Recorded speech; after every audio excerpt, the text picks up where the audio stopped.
Hi and welcome to Insider Yachting. This is the full-length review of Motor Yacht Sealeaf. She's a beautiful 68-foot Ocean Alexander, built in 2009, 2010 model.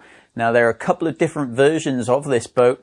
One has a sort of 17.5 to 18-foot beam. The other is the larger volume, which has the 20-foot beam. They're really two completely different boats as far as how they feel on the interior. A Sealeaf is the larger of the two. She has the 20-foot beam, and it's a huge interior volume boat for the overall length. A great option for someone that's looking for a 3-stateroom layout that they can perhaps run themselves, maybe bring one other person on board as sort of first mate or someone to help with lines when the boat's being used. But really a great option here. So as we run through this, remember that we have the yacht pack already created and ready to go for Sealeaf, same as we do for every boat that's currently on the market.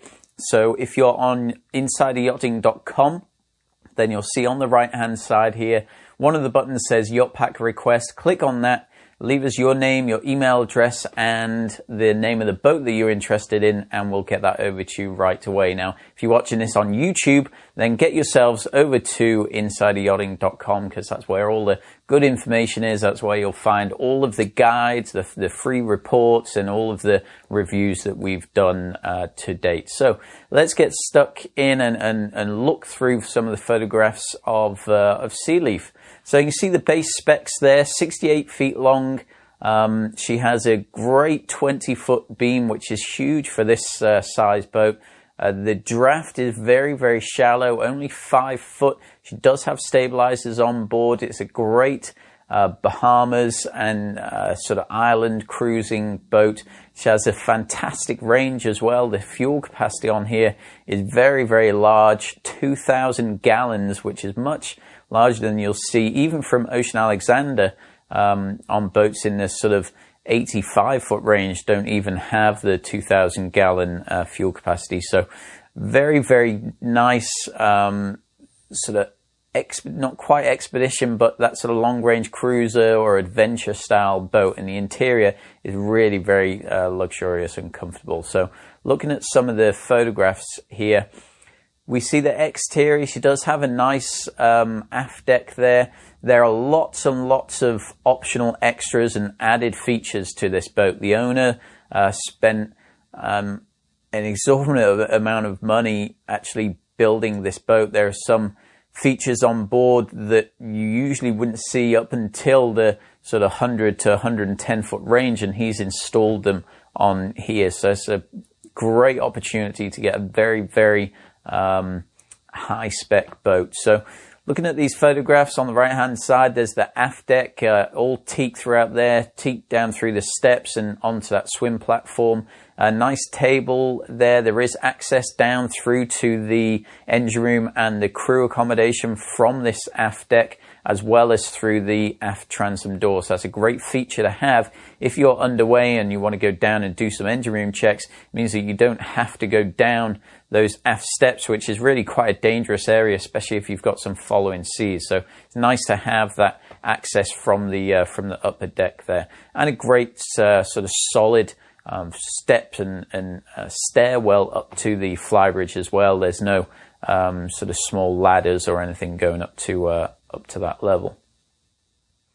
Moving into the interior here, you really get a good feel for the overall volume and beam of the boat. This is you got to keep on reminding yourselves that it's a 65-foot boat that you're on and not an 85-foot boat. This nice open plan area here runs right from the back doors all the way through to the forward pilot house windows. So you're really surrounded 360 degrees by windows. And even on that aft wall of the house, you have windows either side of the central glass door. So a beautiful area, nice finish to the ceiling, nice ceiling coffers there. They have some mirrored finish and some lights in that coffer area.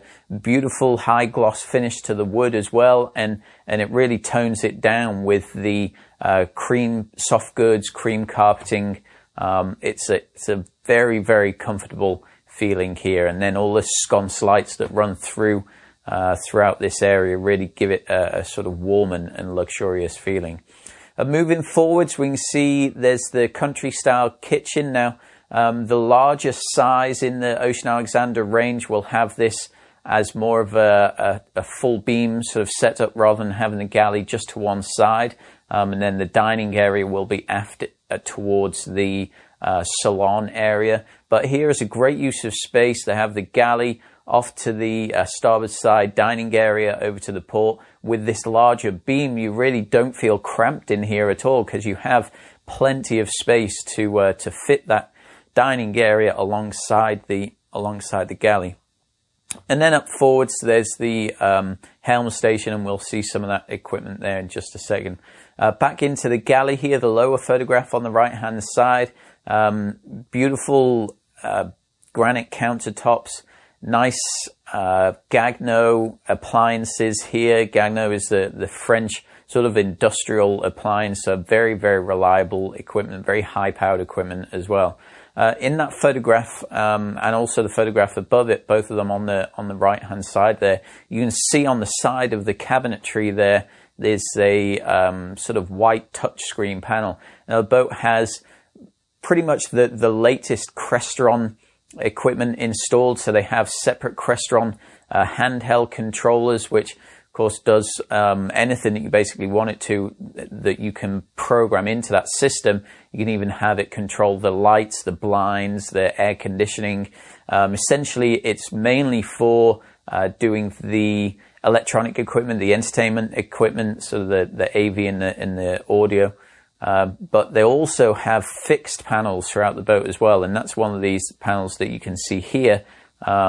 And that means that even if you don't happen to have the controller in your hand, you can still control the lights and the music and anything on the TV from these little controls. So very, very rare to see that on any kind of boat under 120 feet, really. So it gives you an idea of the sort of approach that has gone into building Sea Leaf here. More pictures of this forward area. You can get a real good feel for how beamy it is here. So it's got access out to the bow there as well through the wing doors that you can see just over the other side of the helm station on that top photograph on the right hand side. And then looking at some of the equipment that's installed here on that helm station, you can see it very, very modern equipment, everything that you would expect to see on a boat of this size range and more. Has a stabilizer control, water makers. I have been told that it even has dynamic positioning equipment installed on the boat, although I don't see that in this write-up. Dynamic positioning is what all of the cruise ships have, basically, so they can sit in one location as if they were at anchor, but without having the anchor down. So all of the sort of thrusters and the main engines will keep the boat in that center location wherever you've programmed it to stay, without having to drop an anchor, which is nice if you want to stay somewhere at a very, very deep anchorage. Some of the European anchorages are right on the borderline of whether you would want to drop your anchor or not, because it's so deep. You don't have that chain length to sit on the ground. It's really just whatever hold you can get from the hook. So here you have the AIS, chart plotters, GPS, everything that you would expect to see, like I say, on a much larger boat is fitted down here. And they have the repeater station up top. Up top they have a fixed hardtop as well, which is another upgrade, quite an expensive upgrade actually to have on these types of boats. So moving into some of the accommodation spaces, the boat is a 3-stateroom layout. It has a full beam king, has a forward VIP with a queen, and then it has 2 side-by-side single berths. So here we see the king cabin. It does have a flat screen TV in there. All cabins are en suite. Nice full beam setup here. It does have the portholes. Doesn't have the large sort of side glass sections that you see on some of the modern European built boats, but still a very, very luxurious feel to this cabin. Moving into the forward VIP, there you can see the center queen berth. Again, flat screen TVs in there. It's ensuite bathroom as well. And as you can see from both of those lower photographs, those bathrooms are very, very comfortable. The boat is a large volume, but they've only put 3 staterooms in here. So that means that each of the staterooms are very, very large cabins, and that space is added into the ensuite bathrooms as well. On that top photograph on the right hand side, you can see a couple of skylights there, really flooding this whole area with natural lights. A very comfortable cabin. And then we see the 2 single berths. And looking at that photograph there on the top, on the left-hand side, that's a very big room, even though it is just 2 single beds. Those beds are oversized single berths, and it's a very comfortable area here. Again, looking at the ensuite bathroom, that's a large bathroom as well. All of the heads are full bathrooms. They're not just sort of a toilet. They do have the vanities, the vanity mirrors, plus the showers there. So very well equipped rooms. Now moving aft all the way to the back of the boat, aft of the engine room, we go into the crew area. Now this does have a sort of an official crew section to the boat. Quite often with this size range, we'll see the crew cabins sort of integrated up forwards into the rest of the guest areas. But here the crew really has its own little area, little sort of galley set up there. It's got a microwave, a sink, and a little fridge there as well. And this area is right next to the engine room, which is perfect spot for crew. It means that they can react very quickly to any alarms that might go off underway. Also means that their checks whilst at anchor, the boat's right there. The berth is right there next to the engine room, and it just makes everything flow a lot easier. Also gives the crew a bit of their own space away from all the guests, and again gives the guest space away from the crew. So for me, this is the ideal location for crew, is to have them at the back, very back of the boat, and next to the engine room.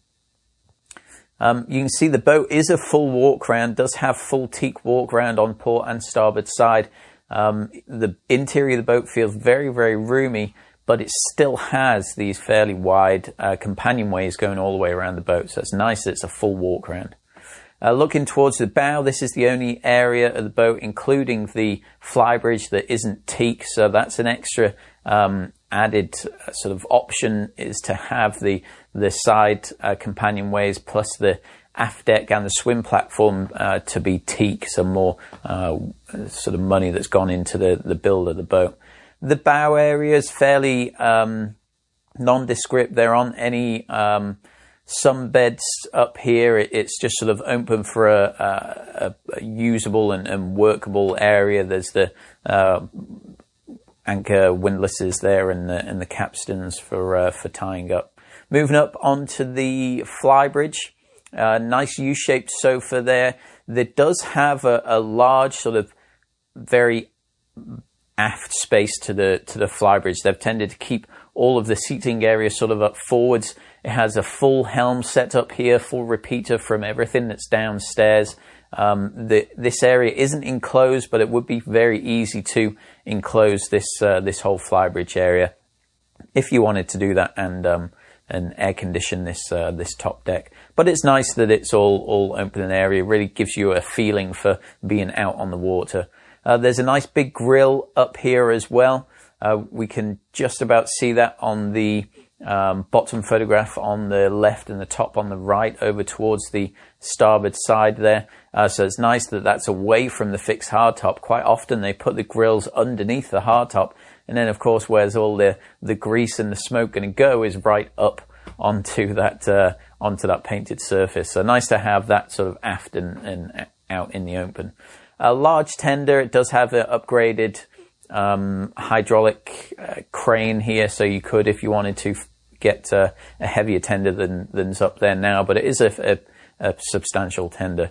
The main engines, these are C18 Caterpillars, great engines, great common rail fuel delivery system, so very, very fuel efficient. And with that capacity of 2,000 gallons fuel, you really have a considerable cruising range to the boat. everything's very clean down here. You can tell it's been very well maintained and taken care of. So as we move into the write-up here, there's a lot of information to take in on this write-up, and as you get further towards the back of this, it details all of the optional extras and the aftermarket equipment that they fitted on board. So I'm not going to spend too much time running over that now because I'd just be here for too long. So get that yacht pack over on the right hand side, click on the yacht pack button, and we'll send all of this information over to you as well. And those yacht packs include all the photographs, the detailed descriptions, all of these specifications, as well as some insider opinions and pricing analysis and pricing information in there as well. So let's pull out a few things from this spec. 3 stateroom layouts that we've seen, plus the crew area back aft. A lot of people, if it's an owner-operator, they will use that aft cabin for extra crew accommodations. So you could say that this is a 4 stateroom layout. 68 feet long, great 20-foot beam, very, very shallow 5-foot draft. 2,000 gallons is the fuel capacity, 350 is the water. It does have the water makers on board. The boat was launched in 2009. It's a 2010 model. And there we see the C18 Caterpillar engines with only 1,500 hours on them. Excuse me. So here we can see some of the bullet points as far as what is installed and integrated into the boat. I should actually say, I don't think I mentioned it before, the boat is here in Boca Raton in South Florida, and they're asking $2,350,000, which for a 2010 model boat, that's a pretty competitive price. So we'll see all of the upgraded Crestron equipment, all of the entertainment stuff, LCD TVs, does have Sat TV on board, as well as all the usual sort of DVD players and things as well. Master stateroom has a king size bed up forwards. In that VIP stateroom has a queen. Side-by-side beds in that center cabin. Then on the right-hand side here, we can see some of the hardware and equipment that's fitted. Below that is going into the navigation equipment. See, there's lots and lots of detail that's gone into this write-up. So get that yacht pack and you can see it all yourself. What is interesting for me is that they've separated all of the additional and upgraded equipment, and that starts here on the right hand side. So you can see they've upgraded the power steering, they've got a fuel spinner on board, or a fuel purifier, the electronics equipment, all of that electronic readout for the GPS and the chart plot is all integrated into those 2 center screens, so that's quite an expensive upgrade as well. The granite countertops throughout the boat, they're upgraded. And you can see all of that is detailed there. So that's a lot of information to take in. As I say, it's too much for me to go through now. Usually I'd pick a few things out, but there's just, I don't know where you would start with this boat. So fantastic opportunity to get a huge volume boat here. It is here in South Florida, so we'll be getting on board with our daily yacht tours. If you're on the website, insideyachting.com, over on the right-hand side, you'll see our Daily Yacht Tours button. Click on that if you'd like to get on board some of these boats and join us for these tours with some other buyers. Then leave us your name, some contact details, and the type of boat that you're interested in, along with the time that would work out best for you. And we'll do our best to fit into your schedule and join with these groups. So that's it for this one. Get that yacht pack, read through all of this information yourself, and we'll see you next week in another set of reviews. So thanks for joining, and we'll see you then.